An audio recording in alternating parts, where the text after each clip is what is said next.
മഹാനായ സയ്യിദുനാ ദാവൂദ് അലൈഹിസ്സലാമിന് മനസ്സിൽ ചെറിയ ഒരു ചിന്ത വന്നു. ഈ കാലഘട്ടത്തിലെ ഏറ്റവും വലിയ പണ്ഡിതനും ഏറ്റവും പടച്ചവനെ പേടിക്കുന്ന ഒരു മുത്തഖിയായ മനുഷ്യനും ഞാനാണ്. ഇപ്പോൾ ഉള്ളവരിൽ ഏറ്റവും സമുന്നതനായ വ്യക്തിപ്രഭാവമുള്ള ആള് ഞാനാണ്. വാസ്തവത്തിൽ അന്നത്തെ ഏറ്റവും വലിയ മഹാൻ ദാവൂദ് നബി തന്നെയാണ്. പക്ഷേ ഒരു പ്രവാചകൻ അങ്ങനെ ചിന്തിച്ചുകൂടാ. അതുകൊണ്ട് തന്നെ ദാവൂദ് നബി അലൈഹിസ്സലാത്തു വസ്സലാമിന് ചെറിയ ഒരു പാഠം നൽകാൻ പടച്ച തമ്പുരാൻ തീരുമാനിക്കുകയാണ്.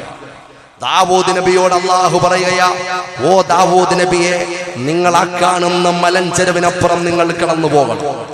ആ മലഞ്ചെരുവിനപ്പുറത്ത് കുറെ കൂടി മുന്നോട്ട് പോകുമ്പോൾ ഘോരമായൊരു വനമുണ്ട്. ആ വനത്തിന്റെ ഇന്ന ഭാഗത്തിലൂടെ ആ വനത്തിന്റെ ഉൾത്തടത്തിലേക്ക്, അതിന്റെ ഉള്ളിലേക്ക് നിങ്ങൾ കിടക്കണം. ഇന്ന സ്ഥലത്ത് നിങ്ങൾ ചെല്ലണം. അവിടെ നിങ്ങൾ ചെല്ലുമ്പോൾ നിങ്ങൾക്കൊരു കാഴ്ച കാണാം. നിങ്ങൾ പോകുക. പടച്ചവന്റെ ഓർഡർ പ്രകാരം താഴ്വര കിടന്ന് ഘോരമായ വനത്തിന്റെ പടച്ചവന്റെ വഹയിന്റെ സന്ദേശത്തിന്റെ അറിയിപ്പ് കിട്ടിയതുപോലെ അതേപോലെയുള്ള റൂട്ടിലൂടെ മഹാനായ ദാവൂദ് നബി അലൈഹിസ്സലാത്തു വസ്സലാം സഞ്ചരിച്ചുകൊണ്ട് ആ ഘോരവനത്തിലേക്ക് കടന്നു പോകുമ്പോൾ സഹോദരങ്ങളെ ശ്രദ്ധിക്കണേ, ഒരു കരച്ചിൽ കേൾക്കുകയാ.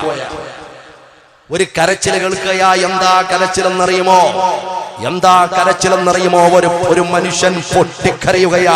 കയ്യും കാലും കാട്ടുവള്ളികൾ കൊണ്ട് ചുറ്റിക്കെട്ടിയിട്ട് താഴെ കിടന്നും നിന്നും തലയിൽ മണ്ണുവാരയിട്ടും അതാ മനുഷ്യൻ പൊട്ടിക്കരന്ന്, പടച്ചവനെ എന്റെ പാപം പൊറുക്കണേ റബ്ബേ, എന്റെ പാപം പൊറുക്കണേ അല്ലാ, എന്നെ നരകത്തെ തൊട്ട് നീ കാക്കണേ റബ്ബേ, എന്റെ പാപം പൊറുത്താലല്ലാതെ എനിക്ക് സമാധാനമില്ല എന്ന് പറഞ്ഞ് പൊട്ടിക്കരയുന്ന ആ മനുഷ്യനെ കണ്ട് ഞെട്ടി മഹാനായ ദാവൂദ് നബി അലൈഹിസ്സലാം. ദാവൂദ് നബി മഹാനായ ദാവൂദ് നബി ആ മനുഷ്യനോട് പറയുകയാ, അല്ലയോ മനുഷ്യ, നീ ഇത്രയും വലിയ ഘോരമായ വനത്തിൽ വിഷസർപ്പങ്ങളുള്ള വലിയ വലിയ സിംഹങ്ങളും കാട്ടാനകളും പുലികളും അതുപോലെയുള്ള വലിയ വലിയ ജന്തുക്കളും ജീവികളുമുള്ള ഈ വനത്തിൽ, ഏതൊരു മനുഷ്യനും ഒറ്റപ്പെട്ട് കിടക്കാൻ പോലും ഭയപ്പാടുള്ള ഈ വനത്തിൽ നീ ഒറ്റപ്പെട്ട് കിടന്നുകൊണ്ട് പടച്ചവനോട് വിലപിച്ചുകൊണ്ട് അള്ളാഹുവിന്റെ മുമ്പിൽ പൊട്ടിക്കരന്നുകൊണ്ട് ദുആരക്കാൻ മാത്രം നീ എന്ത് പാപമാ ചെയ്തത്? ചിന്തിക്കണേ. ഉമ്മയോടും ഉപ്പയോടുമുള്ള കടമയും കടപ്പാടും അറിയാത്ത പുതിയ തലമുറ അവരെ മറന്ന്, അവരോടുള്ള മഹത്വം മറന്ന് വിലസി നടക്കുന്ന, പുതിയ മേച്ചിൽപ്പുറങ്ങൾ അന്വേഷിച്ചു പോകുന്ന, അവരുടെ കണ്ണീർ സ്വന്തം ജീവിതത്തെ വെണ്ണീരാക്കി മാറ്റും എന്നുള്ള വസ്തുത അറിയാതെ പോകുന്ന മനുഷ്യ, ഒന്ന് ചിന്തിക്കണേ. മഹാനായ ദാവൂദ് നബി അലൈഹിസ്സലാത്തു വസ്സലാം ചോദിക്കുമ്പോൾ ആ മനുഷ്യൻ പറയുകയാ, അല്ലയോ സുഹൃത്തേ, ഞാൻ ചെയ്ത പാപം എന്തെന്നറിയുമോ? ഞാൻ ചെയ്ത കൊടും പാപം എന്തെന്നറിയുമോ?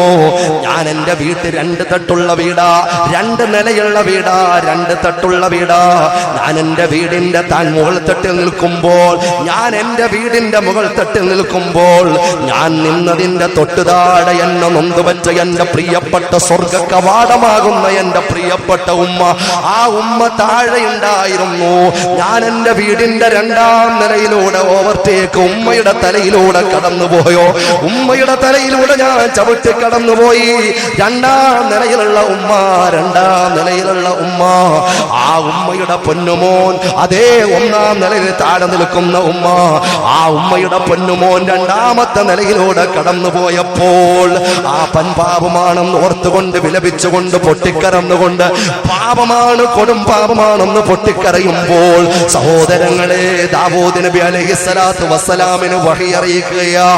ആ മനുഷ്യനാ സമയം നടന്ന സന്ദർഭം, അദ്ദേഹത്തിന്റെ ഉമ്മ വെളിയിലായിരുന്നു, പുറത്ത് പണിയെടുത്തുകൊണ്ടിരുന്നതായിരുന്നു. പേടിക്കണ്ട എന്ന് അറിയിപ്പ് കൊടുക്കൂ ദാവൂദ് നബിയെ.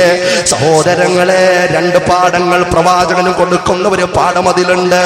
അതുപോലെ തന്നെ മനുഷ്യ ചിന്തിക്കാനൊരു പാഠമുണ്ട് പൊന്നുമോനെ. പാഠപുസ്തകങ്ങളുമായി പള്ളിക്കുടങ്ങളിലേക്ക് പ്രഭാത സമയത്ത് നിനക്ക് ചൂട് പാലം തന്ന് ചൂട് മുത്തവും നൽകി പടിയിറങ്ങി പള്ളിക്കുടത്തിന്റെ പടിയിലേക്ക് കടന്നു പോകുമ്പോൾ സായാഹ്ന സമയം നിന്റെ പുഞ്ചിരിച്ചുള്ള വാടി വരുന്ന മുഖം കണ്ടിട്ടൊരു മുത്തവും തരാതെ സമാധാനമില്ലാത്ത നിന്റെ ഉപ്പയും ഉമ്മയും ഉണ്ടല്ലോ, അവരെ മറന്നു പോകല്ല പൊന്നുമോനെ, അവരുടെ വിഷമം മറന്നു പോകല്ല പൊന്നുമോനെ, അവരുടെ ദുഃഖം മറന്ന് കളിക്കല്ല പൊന്നുമോനെ, അവരുടെ അവരുടെ ഇഷ്ടം മറന്ന് കളിക്കല്ല പൊന്നുമോനെ. കാലം എവിടെയെത്തി എന്തെല്ലാം ആഭാസങ്ങൾ കൊണ്ട് അരങ്ങ് തകർക്കുമ്പോൾ പ്രിയപ്പെട്ട ഉമ്മയുടെ കഴുത്തിൽ കത്തിവെക്കുന്ന മക്കൾ വന്നില്ലേ? പ്രിയപ്പെട്ട ഉപ്പയെ നടുറോഡിലിട്ട് വെട്ടിക്കൊല്ലുന്ന മക്കൾ വന്നില്ലേ? നൂറുകണക്കിന് തെളിവുകൾ ഇതിൽ രേഖപ്പെടുത്തി വെച്ചിട്ടുണ്ട്. ഞാൻ അതിലേക്കൊന്നും പോകുന്നില്ല. അതിലേക്ക് പോയാൽ ചില വസ്തുതകൾ നമ്മളെ ഓർമ്മപ്പെടുത്താൻ എനിക്കും നിങ്ങൾക്കും ചർച്ച ചെയ്യാൻ സമയം കിട്ടൂല. 100ഓളം കേസുകൾ അതുമായി ബന്ധപ്പെട്ട് പ്രിയപ്പെട്ട ഉമ്മയെയും ഉപ്പയെയും സമ്പത്തിന്റെ പേരിൽ, അതുപോലെ മറ്റുള്ള വിഷയങ്ങളുടെ പേരിൽ, സ്വത്ത് തർക്കത്തിന്റെ പേരിൽ, മുൻവൈരാഗ്യത്തിന്റെ പേരിൽ, കാമത്തിന്റെ പേരിൽ, കാമുകിയുടെ പേരിൽ, ഭവനത്തിന്റെ പേരിൽ, തൊഴിലിന്റെ പേരിൽ, വിദ്യാഭ്യാസത്തിന്റെ പേരിൽ പ്രിയപ്പെട്ട ഉമ്മാനം നുറുക്കിയ മക്കളുടെ കഥയുള്ള കാലമല്ലേ പൊന്നുമോനെ? പ്രിയപ്പെട്ട ഉപ്പാന്റെ കഴുത്തറത്ത് പൊളിത്തീൻ കവറിൽ ചുരുട്ടി കൂട്ടിയിട്ട് കത്തിച്ച വല്ലാത്ത കഥയുള്ള കാലമല്ലേ പൊന്നുമോനെ? അറിയണോ ഒരു കേസ്? അവനതാ ഫുട്ബോൾ കാണാൻ റിമോട്ട് കൊടുക്കാ മനസ്സ് കാണിക്കാത്ത ഉപ്പയെ അടിച്ചു കൊന്ന കാലമല്ലേ? എവിടെ എത്തി പൊന്നുമോനെ? പുതിയ കാലം ഗൗരവത്തോടെ ചിന്തിക്കണേ.